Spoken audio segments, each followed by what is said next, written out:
Selamat datang di ibadah online GBI Bethel. Kami berharap saudara sekalian dalam keadaan yang sehat dan dalam perlindungan Tuhan. Amin. Bagi Anda yang baru pertama kali hadir di dalam ibadah ini, dan bagi Anda yang ingin dilayani dan didoakan, Anda bisa meninggalkan komen di kolom chat. That's it. Sebelum kita memuji dan menyembah Tuhan, mari kita siapkan hati kita dan mari kita berdoa. Bapa, terima kasih Tuhan buat kesempatan Tuhan kami bisa berkumpul bersama-sama Tuhan melalui ibadah online ini. Kami mau tinggalkan kesibukan kami sejenak dan kami mau fokus Tuhan, kami mau rindu untuk memuji dan menyembah-Mu sekali lagi di tempat ini. Tuhan Yesus, kami mau berikan yang terbaik bagi Engkau. Terima kasih, hanya di dalam nama-Mu kami berdoa dan mengucap syukur. Haleluya. Amin. Selamat beribadah. Mari bertepuk tangan bersama-sama, kita memuji Tuhan kita. Kasih yang begitu besar, lebih kuat dari dosa. Kasih yang menemukanku, selamatkan dan pulihkanku. Ku naikkan syukurku, ku tak akan berhenti memuji, meninggikan nama-Mu selalu, menari, memuliakan-Mu. Dibebaskan, dibangkitkan, hidup yang Kau beri, dan kini hanya untuk-Mu.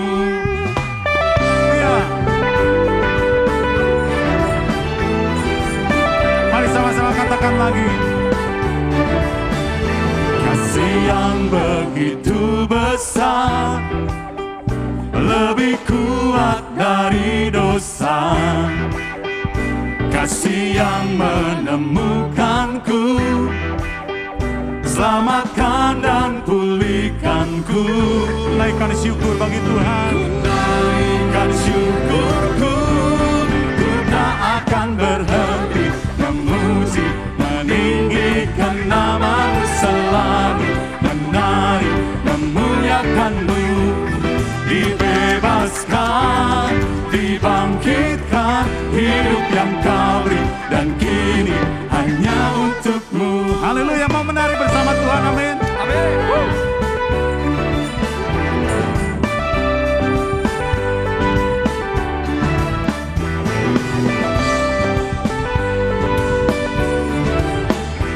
Sama-sama angkat tangan kita di hadapan Tuhan. Ku naikkan syukurku, ku naikkan syukurku. Musik memuji Tuhan.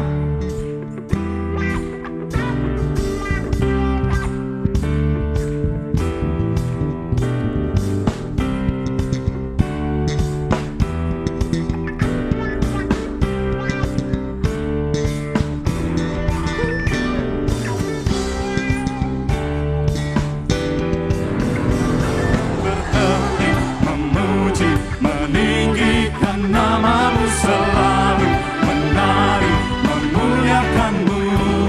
Dibebaskan, dibangkitkan, hidup yang Kau beri, dan kini hanya untuk-Mu.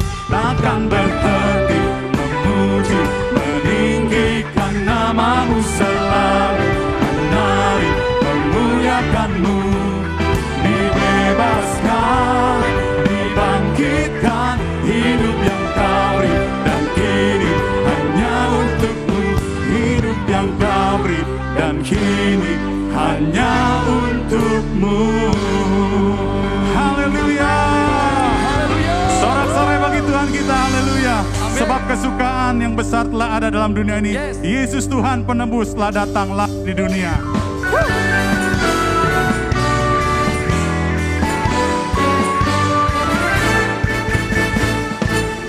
Joy to the world, the Lord is come.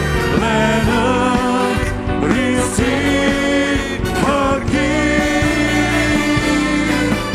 Let every heart prepare Him good.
selama-lamanya. Haleluya.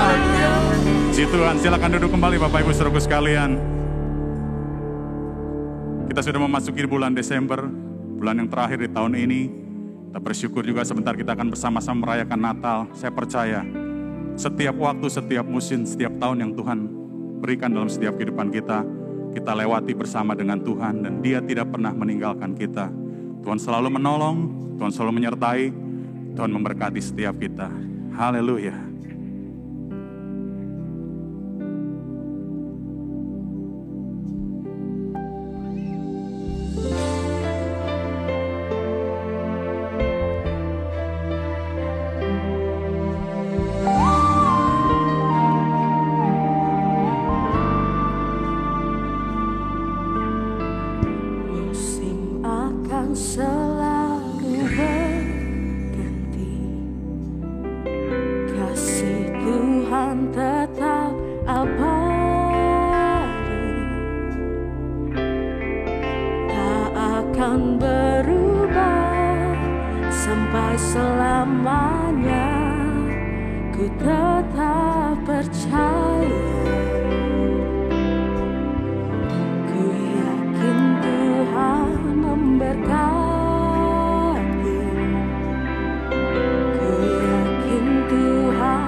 Sama-sama nyatakan di hadapan Tuhan.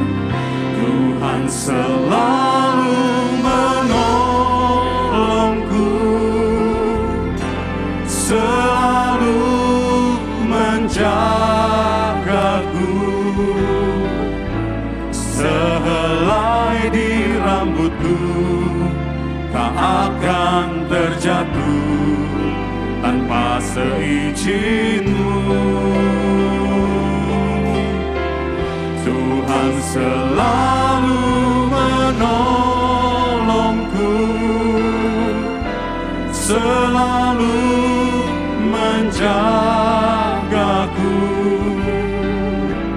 Dia mengenyangkanku dan peliharaku seumur hidupku.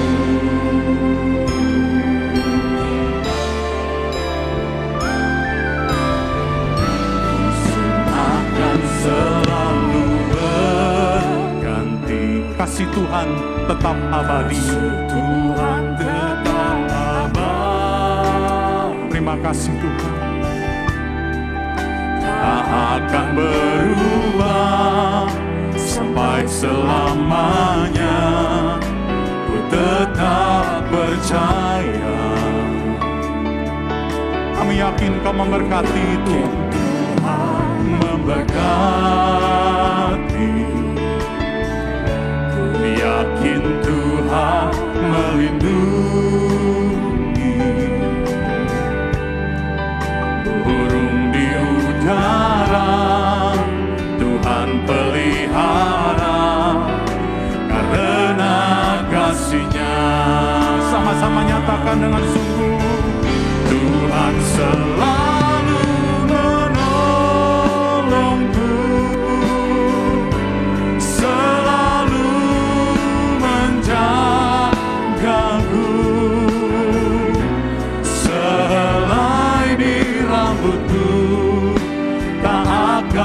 terjatuh tanpa seizin-Mu. Tuhan selalu menolongku, selalu menjagaku.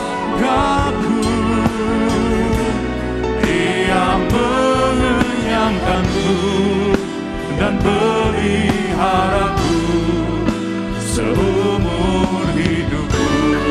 Mari bersama-sama kita bangkit berdiri. Kita nyatakan sungguh Tuhan, kami bersyukur, kami berterima kasih.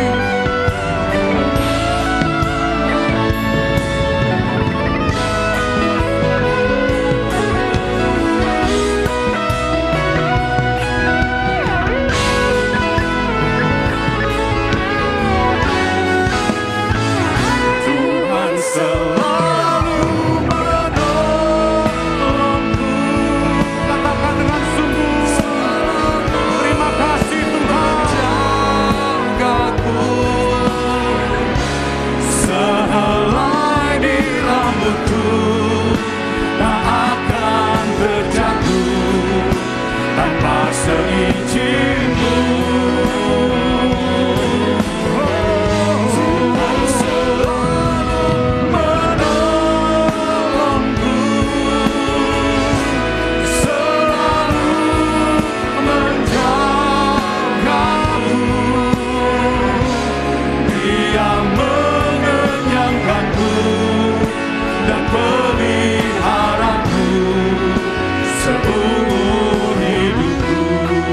Dia mengenyangkanku, Dia mengenyangkanku dan peliharaku seumur hidupku. Dia mengenyangkanku, Dia mengenyangkanku dan peliharaku seumur hidupku. Haleluya. Terima kasih Tuhan. Haleluya. Tuhan yang selalu menolong. Haleluya. Tuhan yang selalu menjaga kami. Haleluya. Tak pernah tinggalkan. Terima kasih Tuhan. Mari sembah Dia. Terima kasih Tuhan.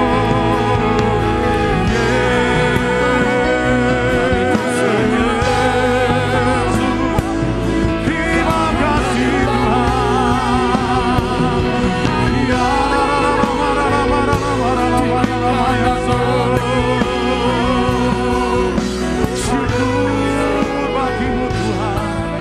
Syukur ya Tuhan. Sebentar lagi kita akan mendengarkan firman Tuhan yang dibawakan oleh hamba-Nya. Sebelumnya mari kita sama-sama siapkan hati kita berdoa. Bapa, kami mengucap syukur buat hari ini. Kalau sebentar kami mau mendengarkan sebagian dari firman-Mu, kami mau mempersiapkan hati kami, membuka telinga kami, sehingga kami bisa benar-benar mendapatkan sesuatu dari firman-Mu, dan kami dapat lakukan dalam kehidupan kami. Kau memberkati hamba-Mu yang akan menyampaikan firman, biar apapun yang dikatakan menjadi kekuatan buat kami, teguran bagi kami, dan semangat untuk kami bisa lebih melayani Engkau. Hanya di dalam nama Tuhan Yesus Kristus, kami telah berdoa dan mengucap syukur. Haleluya. Amin. Salam saudara sekalian, senang sekali saya Pendeta Rubin Adi Abraham bisa melayani Anda pada hari ini. Dan saya pada kesempatan ini ingin menyampaikan firman dalam kaitan dengan Natal dengan judul Karakter Orang Pilihan Allah. Mari kita akan baca firman Allah dari Matius pertama ayat 18 sampai 21. Demikian firman Tuhan. Kelahiran Yesus Kristus adalah seperti berikut. Pada waktu Maria ibunya bertunangan dengan Yusuf, ternyata ia mengandung dari Roh Kudus sebelum mereka hidup sebagai suami istri. Karena Yusuf suaminya seorang yang tulus hati dan tidak mau mencemarkan nama istrinya di muka umum, ia bermaksud menceraikannya dengan diam-diam. Tetapi ketika ia mempertimbangkan maksud itu, malaikat Tuhan nampak kepadanya dalam mimpi dan berkata, Yusuf anak Daud, janganlah engkau takut mengambil Maria sebagai istrimu, sebab anak yang di dalam kandungannya adalah dari Roh Kudus. Ia akan melahirkan anak laki-laki dan engkau akan menamakan dia Yesus, karena dialah yang akan menyelamatkan umatnya dari dosa mereka. Amin. Saudara sekalian, tokoh yang Allah pakai untuk menjadi bapa asuh Yesus adalah Yusuf. Mengapa dia yang dipilih oleh Allah? Apakah karena dia orang kaya atau orang pandai? Ternyata tidak. Saya percaya yang Allah cari adalah orang yang mengasihi dia, orang yang berkenan di hatinya, walaupun orang itu adalah orang yang sederhana. Dalam 2 Tawarik 16 ayat 9 dikatakan, karena mata Tuhan menjelajah seluruh bumi untuk melimpahkan kekuatannya kepada mereka yang bersungguh hati terhadap dia. Saya melihat di dalam diri Yusuf ini ada sikap hamba. Dan saya yakin orang dengan sikap hamba inilah yang akan dipakai Allah menjadi alat kemuliaannya. Di akhir zaman ini pun Tuhan sedang mencari orang-orang yang memiliki sifat hamba seperti Yusuf, karena akan dipakai untuk menyatakan kedahsyatannya yang luar biasa. Nah, hamba itu saya akan gunakan akronim untuk menjelaskannya, HAMBA. Yang pertama, orang yang dipakai Tuhan itu adalah orang yang hatinya tulus. Ayat 19a tadi berkata, karena Yusuf suaminya seorang yang tulus hati. Tulus hati artinya tidak bercabang hati. Tidak ada trik untuk menjebak orang lain. Nggak ada udang di balik batu. Dia adalah orang yang mengasihi Tuhan dengan hati yang utuh, hati yang bulat. Sekarang ini ada banyak orang ingin ikut Yesus karena pengen jadi orang kaya, pengen jadi orang sukses. Jadi kalau dia nggak sukses, nggak kaya, ya dia lari tinggalkan Yesus. Saudara, saya mau bilang orang yang mencari Tuhan hanya untuk mendapat berkat. Dia bisa terima berkat, tapi dia nggak akan ketemu Tuhan. Tapi kalau orang mencari dia dengan hati yang murni, dia akan berjumpa dengan Tuhan. Dan Allah, Yehovah Jireh, akan menyediakan apa yang kita butuhkan. Karena itu mari kita setia kepada Tuhan.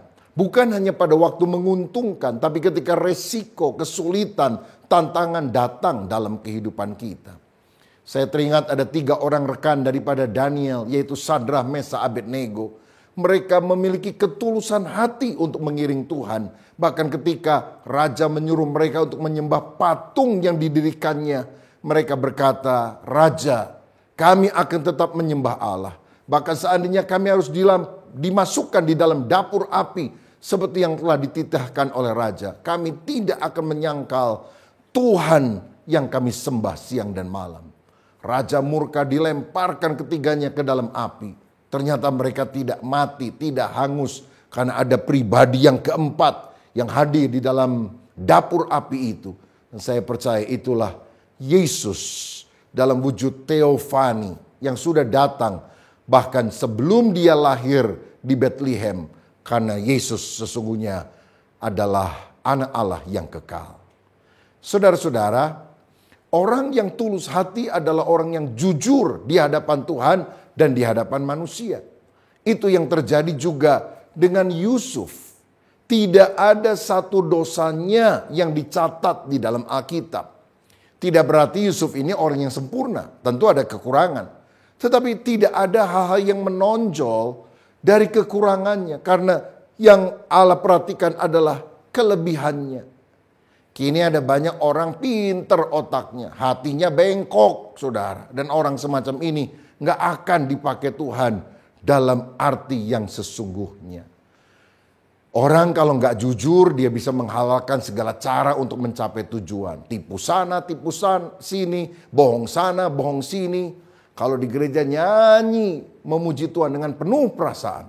Tapi kalau lagi dagang, nipu orang juga dengan penuh perasaan, saudara. Nah tentu orang semacam ini bukan orang yang berkenan kepada Tuhan. Yesaya 33 ayat 15 dan 16 berkata, orang yang jujur dia akan tinggal aman di tempat-tempat tinggi. Bentengnya ialah kubu di atas bukit batu. Rotinya disediakan oleh Tuhan, air minumnya terjamin. Artinya orang yang jujur Tuhan akan angkat dan Tuhan sediakan apa yang dia butuhkan. Saudara, pada masa kini ada banyak cobaan untuk kita tidak jujur, untuk kita kompromi dengan dosa. Tapi lihat Yusuf, sekalipun dia tukang kayu yang miskin, tetapi dalam kondisi ekonomi yang terdesak, dia tetap menjaga ketulusan hatinya. Dia tidak mencuri, dia tidak berdusta. Dan inilah yang menyebabkan Tuhan memakai hidupnya. Saya percaya bahwa orang yang jujur itu akan mendapatkan berkat dari Tuhan. Satu kali ada seorang pelayan restoran di Amerika Serikat yang setelah melihat ada tamunya seorang ibu selesai makan dan kemudian pergi, ketika dia bersihkan meja, ternyata dia lihat ada dompet si ibu itu yang jatuh di lantai. Lalu dia cepat-cepat kejar ibu tersebut, tapi ternyata ibu itu sudah tidak nampak. Lalu kemudian dia buka isi dompetnya, 15.000 US dollar isinya. Wah, dia juga bingung, buat apa sih ibu ini bawa uang cash sebanyak ini? Untungnya di sana ada catatan alamat daripada si ibu tersebut. Cukup jauh rupanya saudara. Jadi akhirnya setelah selesai kerja dia naik kendaraan umum pergi ke rumah ibu itu. Harus pindah beberapa kali. Dan akhirnya dia bisa mengetuk pintu rumahnya dan si ibu itu yang membuka. Dan tampak wajah ibu itu sedang cemas saudara. Lalu si pegawai ini bilang, "Ibu maaf, ibu kehilangan dompet ya?" "Oh, kok kamu tahu?" "Iya tadi ibu kan makan di restoran tempat saya kerja. Rupanya dompet ibu jatuh. Ini dompetnya." Semua uangnya utuh. Diperiksa, dihitung $15.000 utuh. Oh, karena senang sekali. Maka si ibu itu memberi persen kepada orang ini. $5 saudara. Nah $5 ini untuk ongkos pulang pergi aja gak cukup. Tapi si pelayan restoran tetap berkata, "Terima kasih ibu. Memang ini adalah hak ibu." Lalu dia pulang. Tetapi keesokan harinya si ibu ini cerita tentang hal ini kepada tetangganya yang adalah wartawan sebuah koran. Dan artikel ini kemudian dimuat keesokan harinya. Inilah orang yang terjujur di Amerika Serikat. Namanya ini, lalu kerjanya di sini. Di restoran disebutkan saudara. Wah, sejak itu restorannya jadi laris. Karena semua orang ingin ketemu sama pelayan yang jujur ini. Bahkan banyak orang kemudian memberikan berkat uang kepada dia. Yang jumlahnya itu ribuan dolar kalau dikumpulkan. Dari sini kita melihat bahwa orang yang jujur satu kali, Tuhanlah yang akan memberkati dia. Mari kita jadi orang yang tulus hati seperti Yusuf supaya kita dipakai Allah. Yang kedua, setelah hatinya jujur, yang kedua abaikan dendam. Ayat 19b dikatakan Yusuf tidak mau mencemarkan nama istrinya di muka umum. Karena itu ia bermaksud menceraikannya dengan diam-diam. Saudara, Yusuf bertunangan dengan Maria. Nah satu kali Maria pergi ke luar kota selama 3 bulan. Dan ketika dia pulang dari luar kota, Maria ternyata hamil. Dan usia kehamilannya itu cocok dengan usia ketika dia berada di luar kota. Nah tentu saja ini menimbulkan asumsi dalam pemikiran Yusuf. Jangan-jangan di luar kota dia telah berselingkuh dengan pria yang lain. Karena umur kandungannya kok mirip-mirip dengan usia ketika atau dengan waktu ketika dia ada di luar kota. Nah melihat hal ini tentu dia patah hati, pahit hati, rasa dikhianati. Dia bisa memaki, dia bisa marah, dia bisa mengekspos kejelekan Maria di muka umum. Tapi ternyata itu tidak dilakukannya. Karena dia orang yang mengabaikan dendam. Alkitab berkata, dia mau menceraikan Maria secara diam-diam. Dia tidak mau mencemarkan nama baik Maria. Pada masa kini ada banyak orang yang gampang sekali menjelekkan orang lain di sosial media. Padahal orang yang dijelekan itu tidak dia kenal dengan baik. Dan kalau ternyata apa yang dia sampaikan itu ternyata salah, ya gampang minta maaf saja, selesai urusan. Padahal nama orang itu telah habis dijelek-jelekan. Saudara, saya rasa ini adalah hal yang sangat tidak baik, tidak berkenan kepada Tuhan. Lihat, Yusuf, dia tidak mau membalas dendam walaupun dia bisa melakukan itu. Ajukan saja Maria ke sidang pengadilan agama. Dan saudara tahu hukuman bagi wanita yang dulu kedapatan berbuat zina apa? Dirajam batu sampai mati. Tetapi sekali lagi saya mau katakan Yusuf adalah orang yang mengabaikan dendam pribadi dalam hatinya. Dia menyerahkan semua kepada Tuhan. Karena dalam Roma 12 ayat 19 dikatakan Tuhanlah yang berhak untuk menuntut balas. Karena Tuhan adalah hakim, kita tidak boleh menghakimi orang lain.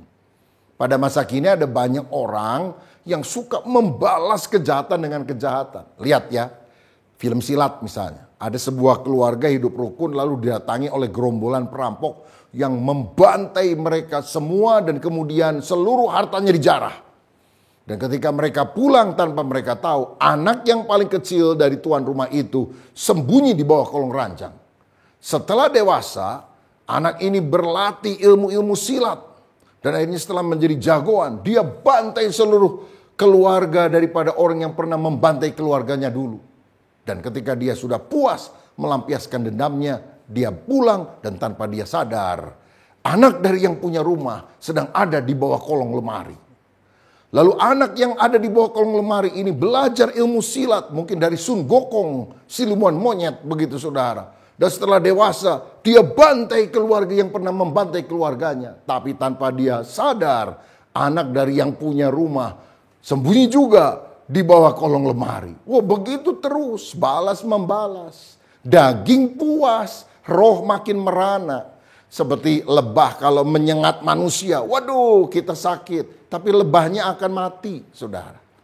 Orang yang dipakai Allah adalah orang yang walaupun tersakiti, dia berusaha menjaga hati, mengabaikan dendam. Karena dia tahu itu adalah haknya Tuhan. Yusuf adalah orang yang penuh dengan kasih. Dia adalah orang yang rela mengampuni orang yang telah menyakitinya. Dia tidak mau menjatuhkan tangan kepada Maria. Di dunia ini ada 3 konsep hidup. Yang pertama konsep hidup iblis. Balas yang baik dengan jahat, balas yang jahat juga dengan yang lebih jahat. Itu iblis, saudara. Kalau saudara dibaikin sama orang tapi saudara balasnya jahat, hati-hati, iblis itu namanya. Tapi yang kedua adalah konsep hidup manusia. Balas yang jahat dengan jahat, balas yang baik dengan baik. Kok kamu baik sama dia? Oh, dia juga baik sama saya. Kok sama dia kamu jahat? Dia juga jahat sama saya. Itu manusiawi. Tapi konsep hidup ketiga inilah yang kita harus miliki, konsep hidup Allah. Jangan kamu kalah terhadap kejahatan, tapi kalahkanlah kejahatan dengan kebaikan. Kalau orang jahat sama kita, kita balas jahat, kita sama-sama jahat dong. Tapi kalau orang menabur jelek kepada kita, kita tetap menabur baik. Itulah teladan Tuhan Yesus. Presiden Amerika Serikat yang namanya Abraham Lincoln, satu kali punya saingan yang namanya Jenderal Stanton yang selalu menjelek-jelekan dia. Tetapi setelah Abraham Lincoln terpilih jadi presiden, dia mengangkat Jenderal Edwin Stanton ini menjadi menteri angkatan perangnya. Wah, banyak anak buah dari Lincoln kaget. Dia bilang, wah bahaya itu Pak. Apa Bapak lupa? Dia kan yang menentang engkau. Nggak apa-apa. Aku akan mengalahkan dia bukan dengan kejahatan, tapi dengan menjadikannya sebagai sekutuku yang terdekat. Tapi kan bahaya, menteri angkatan perang. Bisa angkat senjata. Ya, gantilah jadi menteri urusan lain. Misalnya menteri urusan peranan wanita. Kan aman itu ya. Tapi Lincoln bilang enggak, aku tetap dengan pendirianku. Dan Stanton inilah yang akhirnya menjadi sahabat yang paling karib dengan Lincoln. Bahkan dia yang berdiri memberikan kata-kata sambutan ketika Lincoln meninggal. Dengan demikian kita melihat bahwa kasih itu mengalahkan kegeraman dan dendam. Hati hamba itu terdiri dari hatinya tulus. Yang kedua, abaikan dendam. Yang ketiga, Yusuf adalah orang yang membangun komunikasi dengan Allah. Ayat 20, tetapi ketika ia mempertimbangkan maksudnya itu, malaikat Tuhan nampak kepadanya dalam mimpi dan berkata, Yusuf anak Daud, janganlah engkau takut mengambil Maria sebagai istrimu, sebab anak yang di dalam kandungannya adalah dari Roh Kudus. Alkitab menunjukkan bahwa firman Allah datang berulang-ulang kepada Yusuf. Lewat malaikat, lewat mimpi, lewat cara-cara yang lain. Dari sini saya melihat Yusuf itu adalah orang yang suka menjalin relasi yang akrab dengan Allah. Sehingga Allah kapan saja bisa berbicara kepada dia lewat mimpi, lewat malaikat. Dan Yusuf mendengar firman Tuhan itu. Yusuf juga pernah mendengar Tuhan berbicara melalui malaikatnya. Ketika orang Majus datang dan pulang, dia bilang sekarang bawa anakmu ke Mesir karena Herodes akan membunuh anakmu. Saudara, Yusuf adalah orang yang tahu cara mengatasi masalah. Karena apa? Dia selalu dekat dengan Tuhan. Mendapatkan petunjuk Tuhan. Tanpa petunjuk Tuhan, hidup kita akan diwarnai dengan kebingungan. Kita akan kacau, kita akan salah langkah. Dan akibatnya adalah fatal. Yusuf adalah orang yang peka secara rohani. Karena itu saudara, di tengah dunia yang penuh dengan tantangan ini, mari kita membangun komunikasi yang akrab dengan Tuhan. Lewat 2 jalur ini. Doa di mana kita berbicara kepada Tuhan. Dan firman di mana Tuhan kita izinkan berbicara kepada kita. Yang kita baca mungkin adalah logos, ayat yang tertulis dalam Alkitab. Tapi kalau kita berdoa dan mengizinkan Roh Kudus berbicara, tulisan yang ada dalam Alkitab itu seakan-akan bisa berbicara secara pribadi, melompat keluar dari buku Alkitab, menjamah kita, mendorong kita untuk melakukan apa yang Tuhan perintahkan. Dan itulah yang kita sebut sebagai rema. Saudara-saudara, apakah Tuhan bicara lewat malaikat, lewat mimpi atau hal yang lain? Itu adalah cara Allah. Yang penting adalah mari kita mendengarkan firman Tuhan. Bahkan ketika hamba Tuhan berbicara kepadamu, atau ketika temanmu memberikan nasihat kepadamu, kalau saudara yakin itu adalah kehendak Tuhan, kita harus ikut, saudara. Sehingga kita benar-benar dituntun di dalam kebenaran. Karena itu jalinlah relasi dengan Tuhan juga melalui doa. Karena doa merupakan pintu gerbang untuk kita mengalami perkara-perkara supranatural yang berasal dari Tuhan. Tahukah saudara, bahkan di tempat ini ada banyak suara-suara. Tapi kenapa kita tidak bisa mendengar? Karena kita nggak punya receivernya, penangkap suara itu. Tapi kalau kita nyalakan radio, maka suara itu akan kita dengarkan di sekitar ini. Begitu juga di antara begitu banyak suara. Ada suara Tuhan yang mau berkumandang kepada kita. Karena itu nyalakan sinyal on terus dalam hidup kita. Sehingga sewaktu-waktu ketika ada berita Tuhan mau berbicara kepada kita, kita langsung mendengarnya. Saudara, mari kita membangun komunikasi dengan Tuhan. Yang berikutnya adalah HAMB. Bertindak karena taat. Ini ciri orang yang dipilih Tuhan untuk melakukan kehendaknya seperti Yusuf. Bertindak karena taat. Ayat 24, sesudah bangun dari tidurnya, Yusuf berbuat seperti yang diperintahkan malaikat Tuhan itu kepadanya. Ia mengambil Maria sebagai istrinya. Saudara, mendengar firman Tuhan itu baik. Baca Alkitab setiap hari itu sangat baik. Tapi yang paling baik adalah mentaati, mengikuti petunjuk firman, dan melakukannya di dalam tindakan nyata. Contoh di dalam Alkitab adalah Abraham. Tuhan memberikan perintah agar Abraham meninggalkan tempat kediamannya, Ur Kasdim, pergi ke sebuah negara yang dia tidak tahu, tapi dia taat. Bahkan ketika dia di kemudian hari harus mempersembahkan anak tunggalnya yaitu Ishak di Bukit Moria, walaupun hatinya hancur, dia taat. Ketaatan mendatangkan berkat, ketidaktaatan mengundang kutuk di dalam kehidupan kita. Kenapa Abraham disebut sebagai bapa orang percaya? Karena dia taat. Ketidaktaatan hanya memperlambat proses pembentukan Allah dalam kehidupan kita. Orang Israel berputar-putar 40 tahun di padang gurun sampai mati karena tidak taat. Padahal kalau taat 40 hari saja sudah sampai di tujuan, saudara. Ketidaktaatan akan memperlambat proses pembentukan Allah dalam hidup saudara. Tapi mari kita belajar taat. Saya teringat orang-orang Arab itu suka punya peternakan kuda ras, kuda unggul, saudara. Jadi setelah mereka dipelihara, untuk kemudian mereka mau dijual, mana yang paling bagus, dilakukan seleksi dengan cara ini. Mereka dilapari beberapa hari, nggak dikasih makan. Dan dalam kondisi lapar, kemudian pintu gerbang dibuka. Dan beberapa ratus meter di depan para kuda itu berada, ada padang rumput hijau.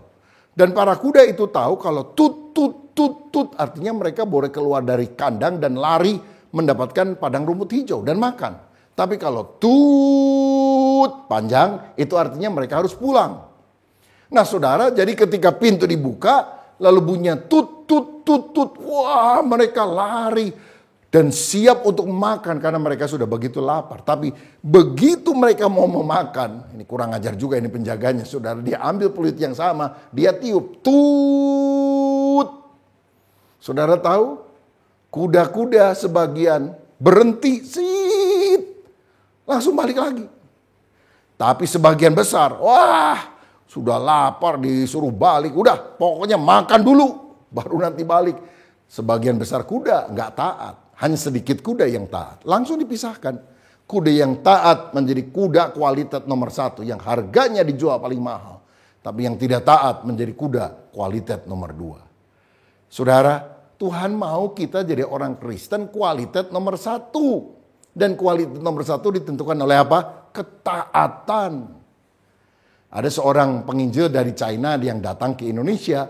Lalu penginjil dari Indonesia tanya, apa resepnya di China walaupun banyak tekanan, kekristenan meningkat dengan begitu pesat? Mereka bilang, oh karena kami suka baca Alkitab. Orang Kristen di Indonesia juga suka baca Alkitab.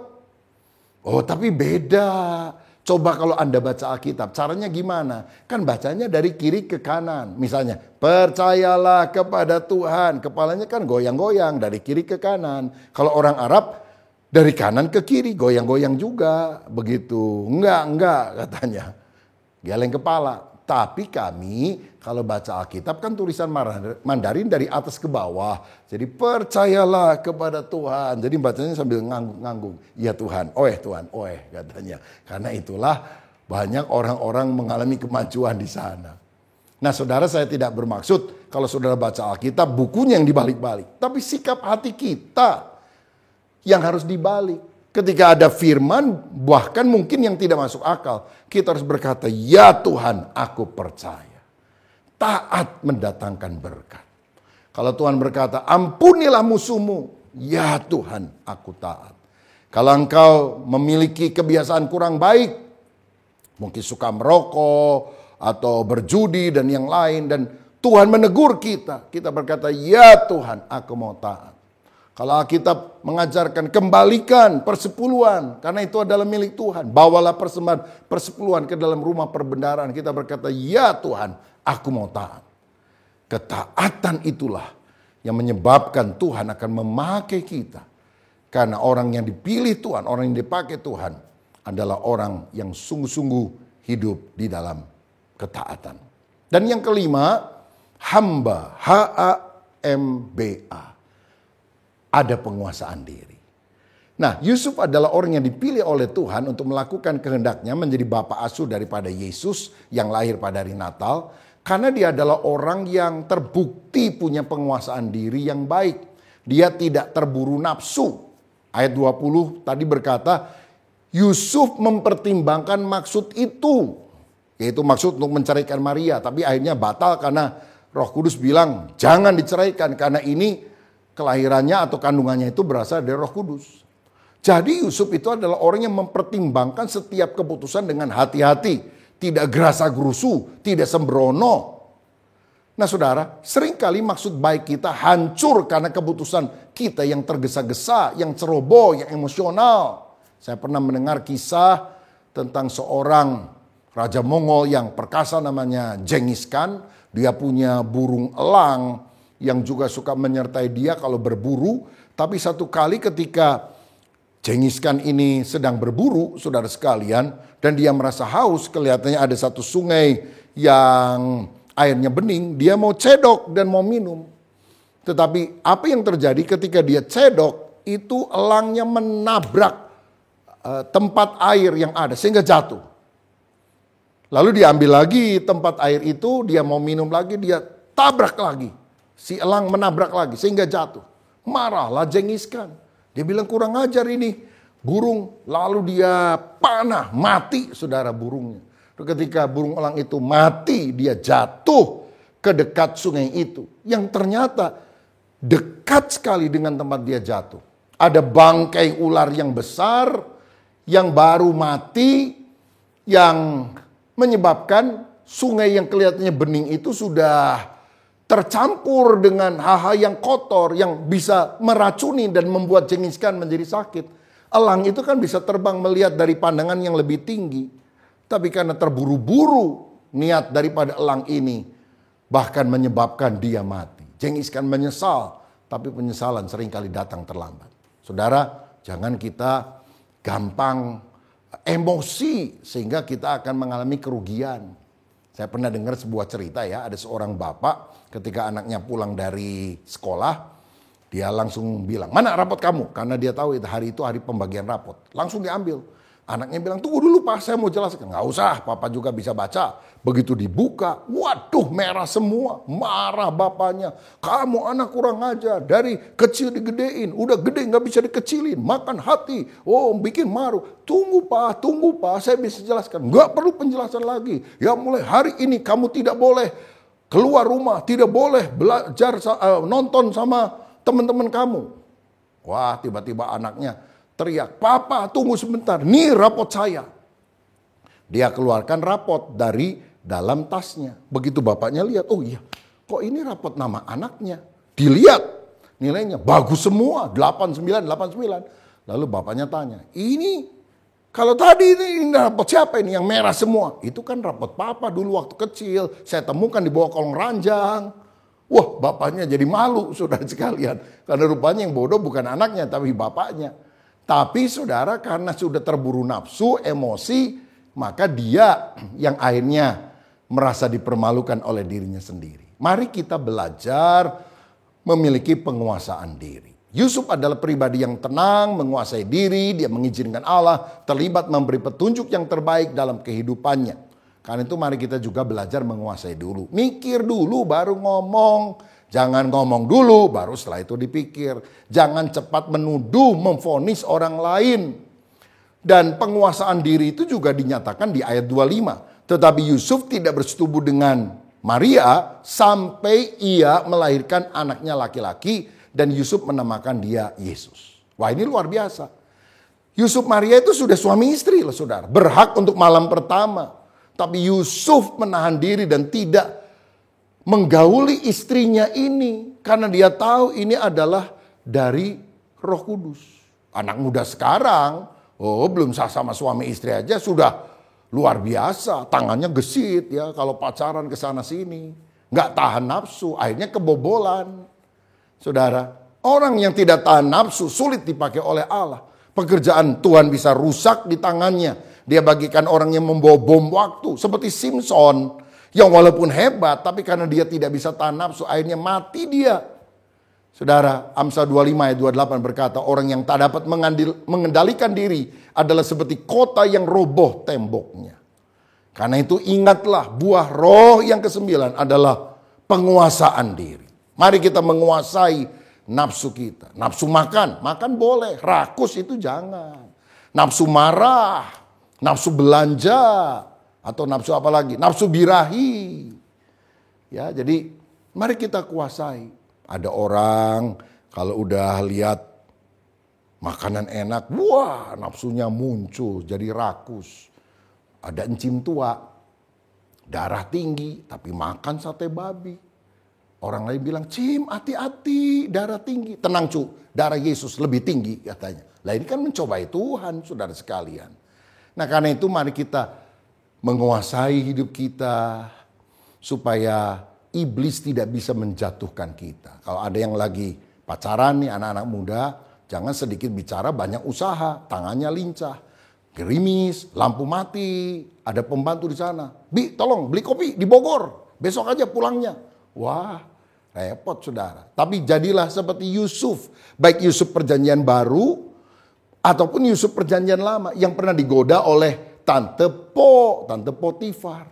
Tetapi Yusuf meninggalkan bajunya di tangan perempuan itu dan lari keluar. Ya, kalau ada godaan jangan lari masuk ke dalam rumah, ke dalam kamar. Tapi lari keluar artinya jauhkan diri dari segala godaan. Salibkan keinginan daging. Dan saya yakin kalau kita punya sifat seperti Yusuf, hati hamba yang telah saya jabarkan tadi, Tuhan akan memakai kita menjadi alat kemuliaannya. Maukah saudara hari ini berkata, "Tuhan, aku ingin memiliki hati yang tulus. Aku ingin mengabaikan dendam di dalam hidupku. Aku ingin membangun komunikasi yang baik antara aku dan Engkau. Aku juga ingin belajar taat ya Tuhan. Bertindak karena taat. Dan aku juga ingin memiliki penguasaan diri." Kalau itu doa saudara. Mari kita tundukkan kepala. Bapa, terima kasih untuk firman-Mu. Dan biarlah menjelang Natal ini kami ingat bahwa Tuhan Allah sendiri telah memakai Yusuf untuk menjadi bapa asuh daripada Yesus. Karena ada karakter yang indah yang dimiliki oleh Yusuf. Biar kami juga memiliki karakter sedemikian. Sehingga pada akhir zaman ini Engkau juga memakai kami sebagai alat-Mu yang luar biasa. Berkat-Mu atas kami dalam nama Tuhan Yesus. Haleluya. Amin. Tuhan Yesus memberkati saudara.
Mari kita akhiri ibadah kita ini di dalam doa. Kita menaikkan syukur kepada Dia atas kebaikannya bagi kita.